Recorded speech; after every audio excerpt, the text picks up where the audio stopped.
someone was having a anniversary, like a 50th anniversary, and they said, "Would you come and take, our pictures Hmm. formally of the family?" And I did. And I made sure everybody was posed right. Now, keep in mind, I liked taking pictures when I was like 7, 8 years old, Yeah. which if you ask, if you say, ask somebody who, like, what did you like to do when you were that age? Because 10 to 1, you're kind of doing something like that Mm. in your 50s. Yeah. I heard that somewhere. And every now and then I'll say to somebody about it. And they're like, yeah, you know what? That is true. Welcome to the Unstuck Career Podcast with your host, Ken Williams. Each week, we move along your path to possibility so you can finally have the life you want. Let's learn how to deal with people you never wanted to be friends with together so you can become unstuck and unstoppable in your career and life. And welcome back to another episode of the Unstuck Career Podcast. As I've been doing lately, I'm having conversations with people that I meet in various places who are just helping us understand that the 9 to 5 that you're in right now, the reason that you're feeling stuck is not the only option. And I met Julie Bertanazzi online a while back. I don't even know how long ago it was, but we're in a program that actually the same program that Carolina from last week is in. And so we actually met in person a month ago. And as we were talking, I said, Julie, I want to have you on my podcast. So welcome. First of all, Hi, how are you? I'm so great. How are you doing? I'm fine. I'm Good. honored to be here. I'm so glad you're here. And one of the great things about the this community that we're in is there's so many people who have demonstrated exactly what I took so much of my life trying to understand.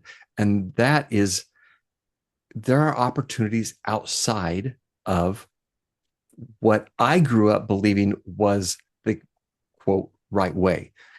Go to college, get a degree, get a job that's going to give you the benefits, and then retire. And at age 55 for me, I decided that's not the path I wanted. And I know you've been doing your own thing for a while. Yeah, 23 years. Yeah. Um, I was a domestic engineer. Yeah. So I Mom. raised yes, three sons.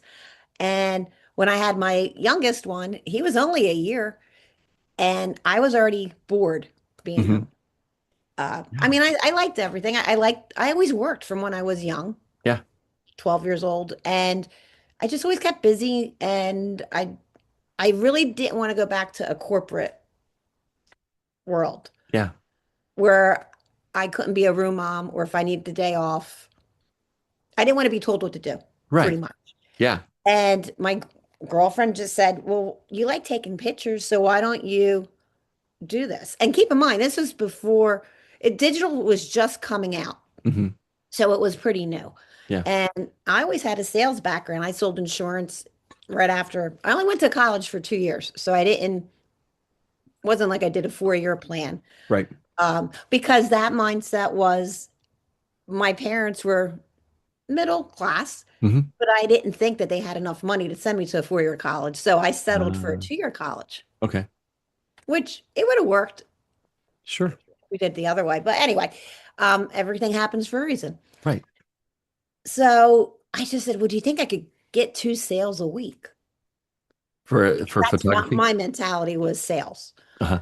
And I didn't worry about anything because my ex-husband at the time, he worked. He was providing for us to stay for me to stay home. Uh-huh. So it wasn't like I had to worry about me not making enough money. And I just went with it. And that year was the only year the National Photographers Convention was in Atlantic City, which is like a half hour from where I live. Nice. And I don't know, I ran into somebody who had told me about it because I had no clue Uh-huh. that there was even an organization for photographers. Right. And I just told him, I said, "I'm going there. I'm going to be a sponge." Digital was just coming out, so I absorbed everything that I could. Hmm. And it blew up. You know, it did. It went really well. Yeah. Loved what I was doing. There are times that I couldn't make being a room mom because I already had, like, say, a newborn session scheduled that I couldn't change. Okay. So I did, and then there were times I was putting a lot of hours, and it wasn't like 9 to 5. And when you have your own business, Yeah. many hours in, Sometimes, too sometimes. much. Yeah. Well, Yeah. and one of the things that I found is that there are times that I'll have an idea at 10 o'clock at night and I get so excited about it. I just keep going. And all of a sudden it's 2 in the morning. And I realize I should get to sleep. And Yeah. so, No, you get observed. Yeah. and the nice thing about that is that you have the flexibility to work around your existing life. Did you worry about getting a certificate or some kind of education, a formal education in photography?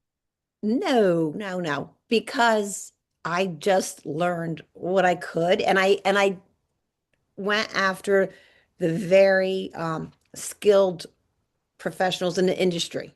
Okay. That was, I guess, I don't know, what would you say? Like they were, who the speakers were, and then I followed them. Like we did not have Facebook or Instagram because that this was 23 years ago, Yeah. 2001 or two, Uh-huh. 2002. So I just learned from them, and they had classes, and I went to the classes Mm, and did that. And I did have a couple. I had one guy come out. I paid him when I got divorced, and now I really had to make my own money. And he taught me lighting mm. and things like that. So, Yeah. but I love learning. So I'm still learning. Like now, everybody's learning about the AI thing in Yeah. photography and stuff. It's so if you don't keep learning, I feel you're going to not keep up with the times and you're going Right. to dry up. Right. But there are photography studios who did not embrace the digital industry. Right. Well, and companies, you look at Yes, Kodak, for yes, example, Kodak. I mean, they're still in business, but yeah. Um, not what they so if were. you don't adapt as they are, Yeah. even different programs that make your life easier for post-production stuff like that, you have to. Yeah. So did you, one of the things that I hear from a lot of people is that they've got to learn, they've got to know everything before they're feeling ready to start. How did you get past that I don't know enough to actually go out, book your first session, find your first client? Um, I just I talk to a lot of people and I know a lot of people, and someone was having a anniversary, like a 50th anniversary, and they said, "Would you come and take, our pictures Hmm. formally of the family?" And I did. And I made sure everybody was posed right. Now, keep in mind, I liked taking pictures when I was like 7, 8 years old, Yeah. which if if you ask somebody who, like, what did you like to do when you were that age? Because 10 to 1, you're kind of doing something like that Mm. in your 50s. Yeah. I heard that somewhere. And every now and then I'll say to somebody about it. And they're like, yeah, you know what? That is true. Um, Now, did I know how to pose and light people? No. So I studied it and and I'm a perfectionist. I did not want my fear, probably now too, is I want somebody who's very well known Uh-huh. or well established to look at my picture and say, oh, I would have done this differently, Mm. or I would have posed the body different. I wanted it perfect so that nobody was going to say something bad about me. Yeah. So how do you overcome the perfectionism? Because you got to start out somewhere, and perfect is not usually where we start. I don't know. I mean, I'm sure I look back at stuff that I did years, in the beginning. I was like, oh my, but then some of it was really beautiful. Mhm. So I have favorites. I I don't know. People will listen to you, especially when it comes to pictures, because everybody now they take pictures with their phones, but Yeah. even to be posed right. So they know if I tell them push your hip that way, Hmm. they'll listen.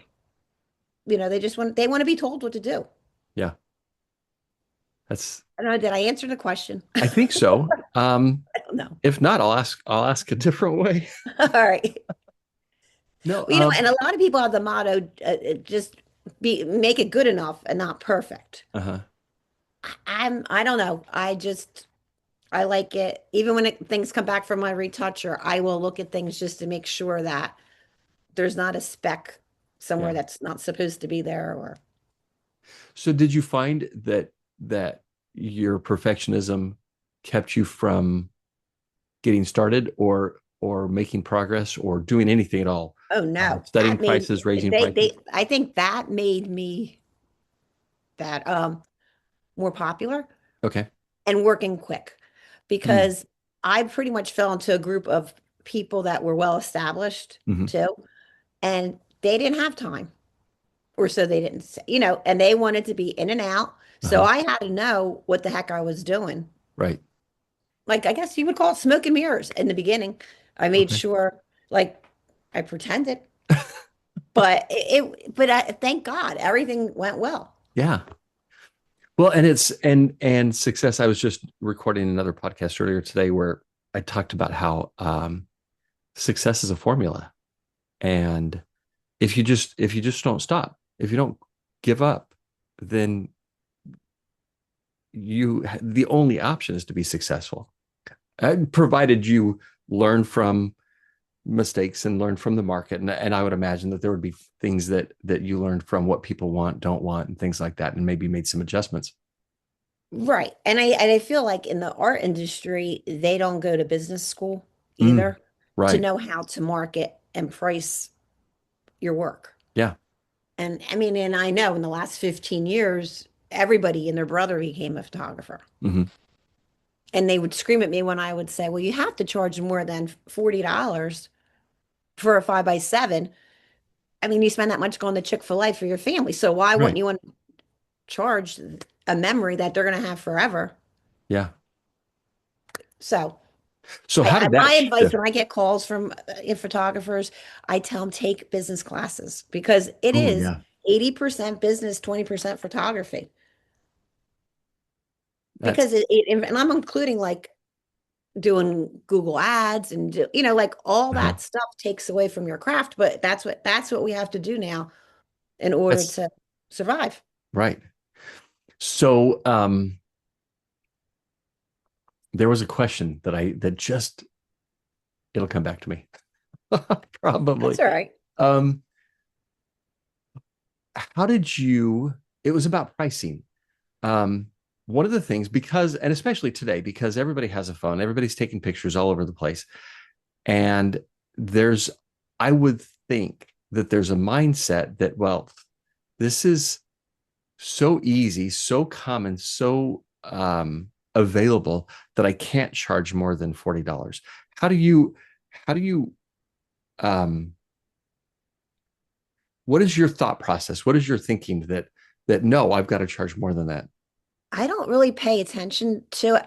Years ago, again, I'm saying like at least 15 years ago, somebody said, "You're the most expensive photographer in South Jersey." Mm, And this was somebody, actually, I had dinner with them last night, very, very well to do. hmm. And I said, "Good. I worked hard to get that title." I Yeah. was happy he said that, Uh-huh.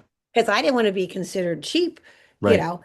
I want people to come to me because they're comfortable with me, they like me, they like how the main thing is I'm going to give them what they want. And when they leave, I want them to be happy with their finished product. Right. And I always made sure that everything was perfect and the products I used were perfect and well done. Yeah. And the pricing, I don't know, I can't worry about what everybody else, because everybody has different bills. I mean, I did do that in the beginning, say, you know, to another photographer. Now, keep in mind, back then, there weren't, there might have been 10 professional studios in a vast area. And I'm Hmm. talking like I'm outside of Philadelphia, like in that South Jersey area. Hmm. Um, Not like today where everybody's, you might have 50 within 3 miles of each other. And I would be like, well, what's your price list? What are you charging for this? Or what's your session fee? Because like attorneys, if you're going to go to an attorney, what's the base? I don't even know. I don't even go, but like 250 to 300 an hour, Hmm. 500, whatever Yeah. it is. But with the photography studios and artists, they don't have that. You know, and everybody can charge whatever they want to charge. But to me, I, I don't know. I didn't want to be labeled cheap. Yeah. So, That's such an interesting mindset because I think that there's probably a group of people that would think that being labeled cheap would be a good thing, and that because there's so much that people compete on price. Well, if I can get gas at this station for 3 cents less than at that gas station, then I'll drive the 2 miles of the But other. then they're not my client. And and Right, I'm right, not, right, I will tell you, I've had people that pulled up and I thought, oh my goodness, I don't think I'm going to have a good sale. And they were actually better paying clients. It paid quicker, because they valued it. They knew what they right. wanted. Uh-huh. They valued it, and they were like, all right, if this is what it cost. And keep in mind, there's other photographers who are way more expensive than I am. So, but you can't, I don't want it to be like, oh, only high-end people come into me. No, they don't. I Right. have mostly like what I do now with the boudoir photography. They're normal, everyday women, and it's what they value. And Mhm. if they want something, they'll figure a way out to pay for it. That's true.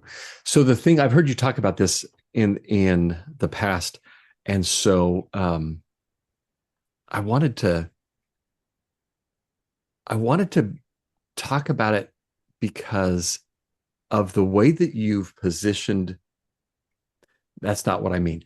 The way that you think about the service that you provide Mhm. is, it's not just taking pictures. It's not just taking pictures of women.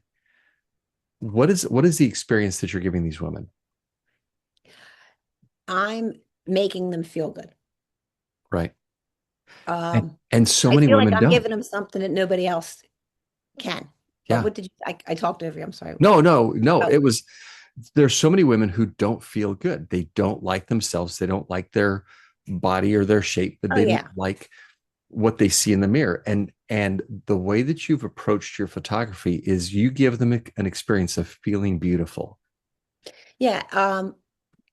Again, over the years, the posing that I do for boudoir is the same posing I did for family portraits, except they're standing. They're Hmm. not laying down. And if I handed somebody a family portrait or a high school senior portrait years ago, it made them smile and it made them happy. Hmm. I had a client whose house caught on fire and the fire department ran out with that portrait. Mm. You know, that's what they're supposed to do. So now with the boudoir photography, that's what makes me the happiest is I'm working one-on-one with a woman. Hmm. They can be any age, any size. And, Hmm. I think like society says, oh, first of all, they say the boudoir is not a nice thing to do. Yeah. And it's a lovely thing to do. It is Hmm. not anything bad. I'm very elegant and tasteful Hmm. in the pictures and the posing. And I do, if there's something that somebody calls me and they want me to do, like I don't do couples. Hmm. And I say, no, I don't do that because I'm not comfortable doing that. Right. So I don't do it like that. But the women come in and they, I have women that come in and they feel really good about how they look. And then I have women who are in their 40s or 50s that are like a size 16 or 18 and they don't like this and that about them, but I pose them correctly Hmm. and they can wear what they want. It doesn't have to be just all lingerie. They can come in with, you know, this dress if they wanted to, Hmm. or, it doesn't have to be just lingerie. Right. I tell them to look in, it's easy, just look in your closet Yeah. and we can help you. And we tell their story. And they all come in for different reasons. I mean, I have them, they come in for if they need a gift, say Hmm. for their wedding, Hmm. but they always say, well, I need a gift like to justify why they're calling me, like to make it Right. acceptable. Uh-huh. But then they get so much more out of it. And a Yeah. lot of times, if they're going to give it as a gift, if say it's a girlfriend giving it to the boyfriend, they don't live together, she'll keep her album and she'll give him a separate picture because, you know, she really loves how she turned out Yeah. in that. Um, Women, especially right now, a lot of weight loss. Mm. Women are experiencing weight loss, so they are now fulfilling like how they always dreamt of seeing themselves look beautiful in pictures and sexy. Hmm. And now they can do that. Yeah. And I'm telling you, like they would, and I would tell them, don't worry if you have stretch marks or if something just isn't right. Hmm. We can pose you. I mean, with retouching, of course, you can kind of do a nip tuck here and there. Yeah. Um, but yeah, weight loss. I've had people who come in with that want to celebrate divorce or Mm. anniversaries.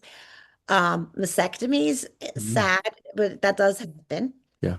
Um, what's the a therapist will send me clients who have been verbally or physically abused or have body image issues, Hmm. and they need to see how beautiful they are. Yeah. So I do have, they all come in for different reasons. I had a woman who had an amputated leg, Mm.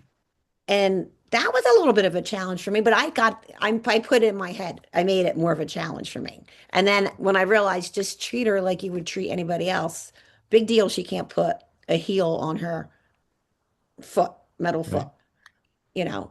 Because in my head, I thought she was going to come in like Paul McCartney's wife with the whole prosthetic leg. Uh, And she's like, no, no, no, it's the metal, you know, like Blade Runner.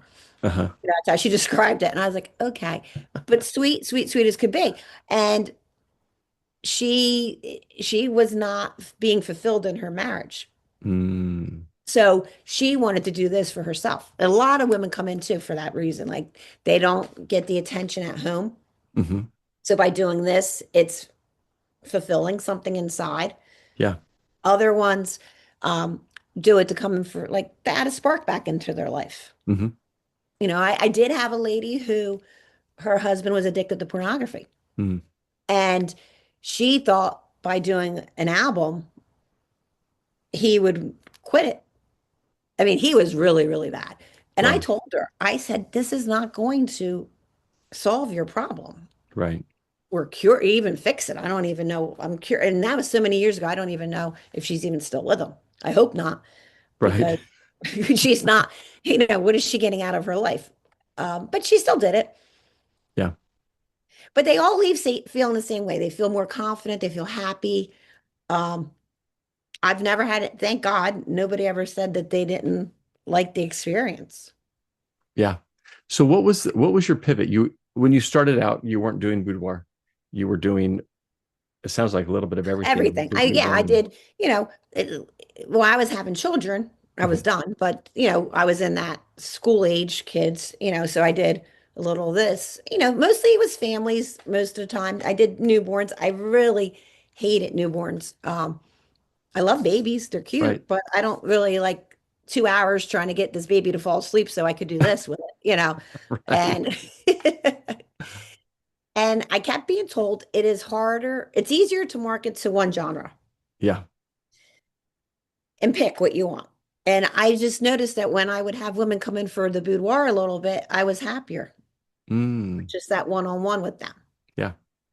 So that's probably like maybe the years go by so quick, but maybe the last 8 years or so or nine, I pretty much said, that's what I'm going to do Yeah.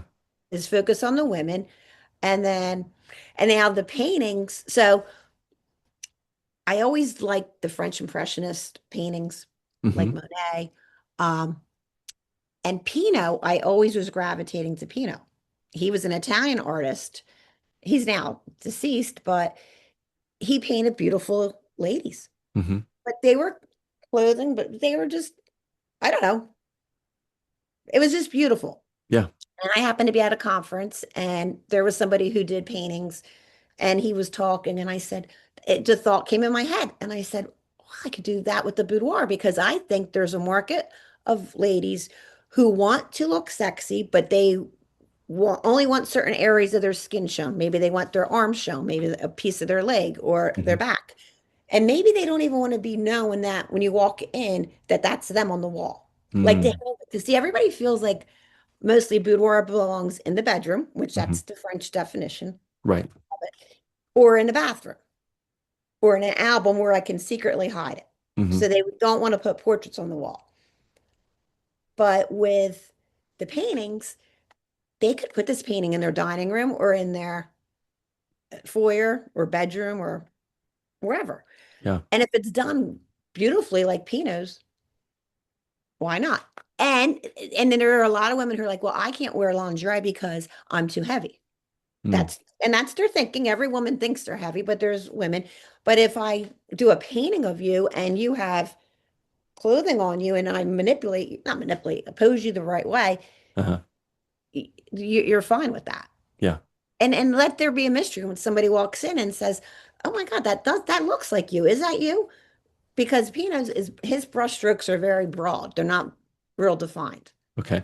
Not sloppy, but just you can still see the person, but it's not like, whoo. Hmm. So I started doing that. So that kind of, and now but then what happened? Am I talking too much? No, you're doing great. Oh, okay. Um, I'll stop you. I'll mute you if I need to. okay, okay.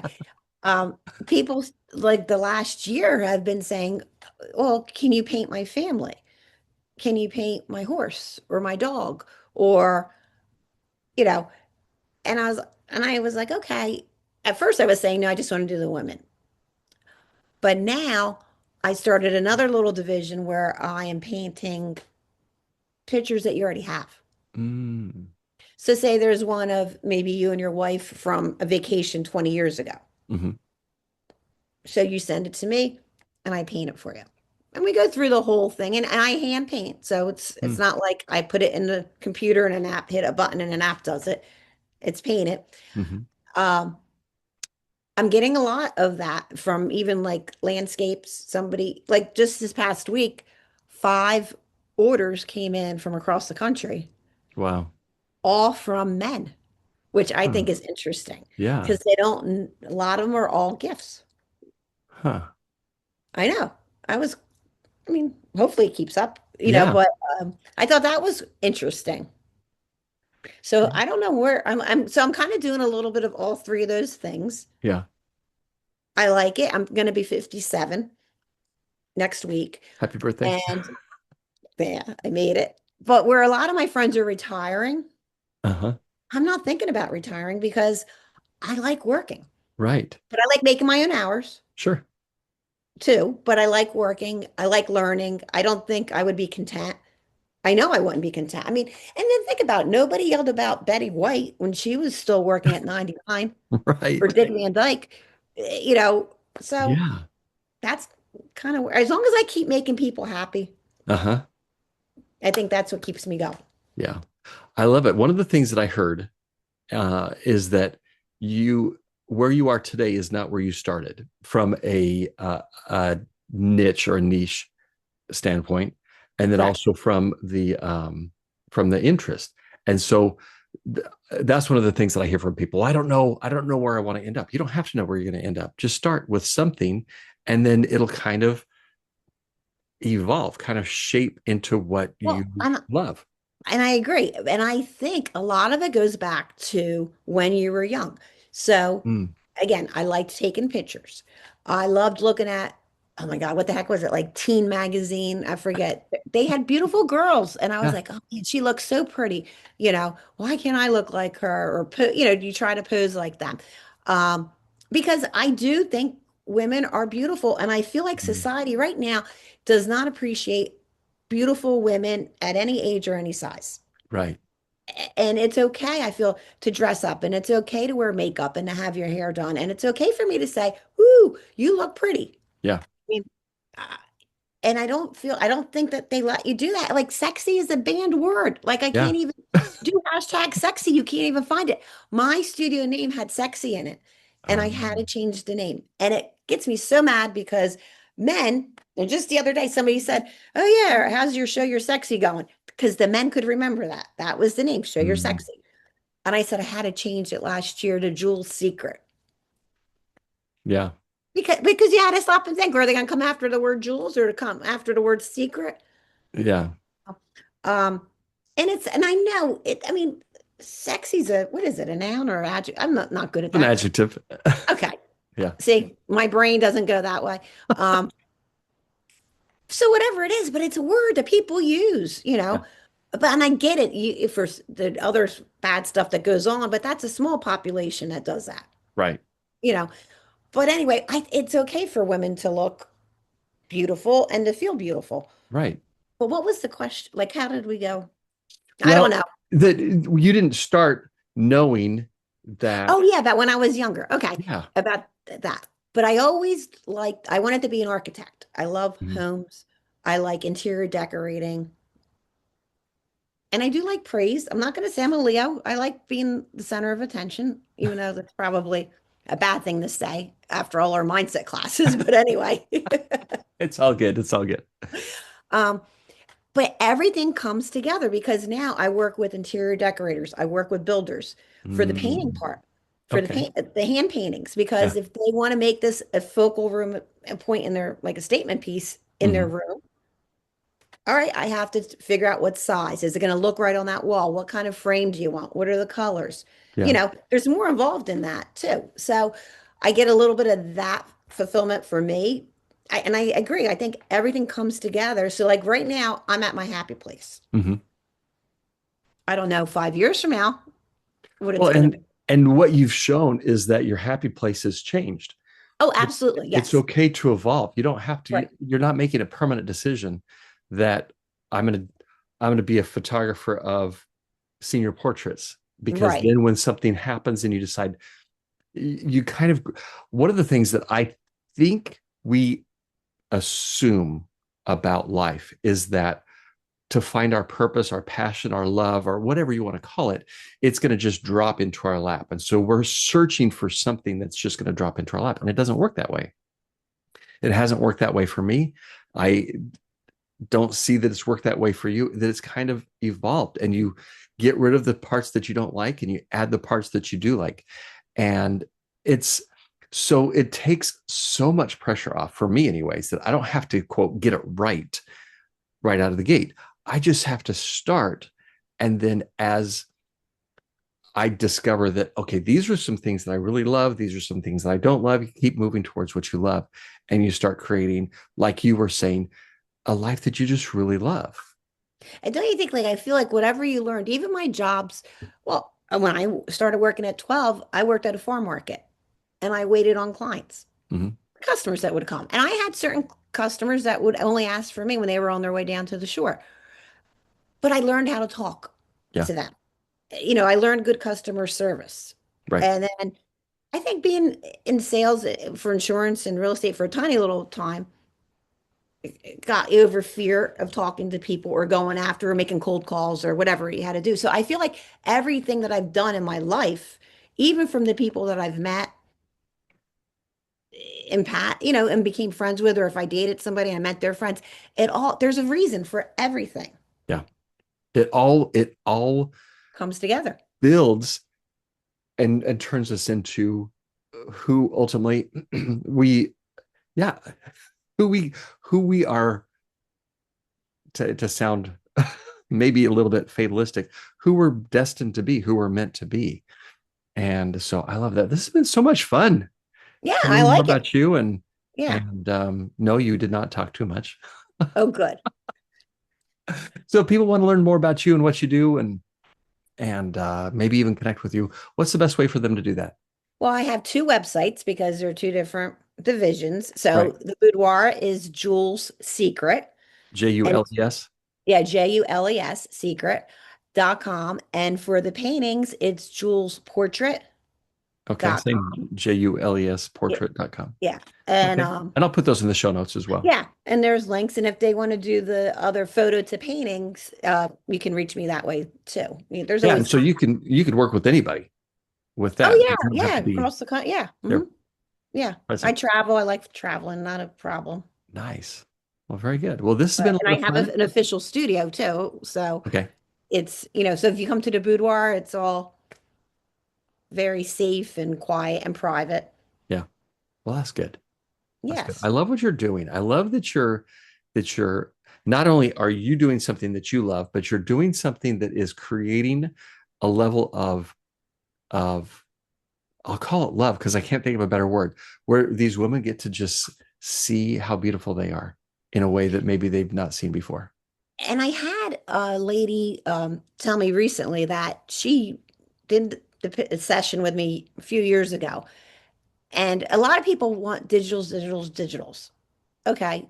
But I want you to have a physical product. And Yeah. she said, you don't know how many times I open my album and I look at these pictures and I remember that I'm worth it Mm, and that I feel good. And that makes me happy. yeah. But I even just to do any, like over the years, when and I hate now that I've been in business so long that I do attend funerals sometimes Yeah. of people that I have photographed.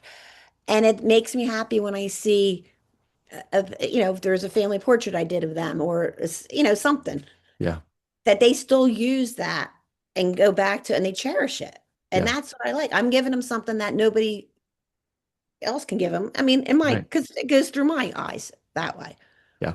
I love that. But Thanks so much for spending some time. And I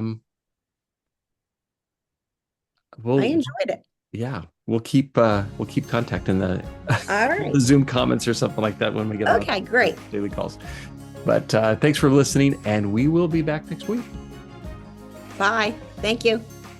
Get back to the work you love, where you face less stress, gain more happiness, and live into your purpose. Let me help you become unstuck and unstoppable so you can finally have the life you want. Head over to my website to connect with me at kenwilliamscoaching.com.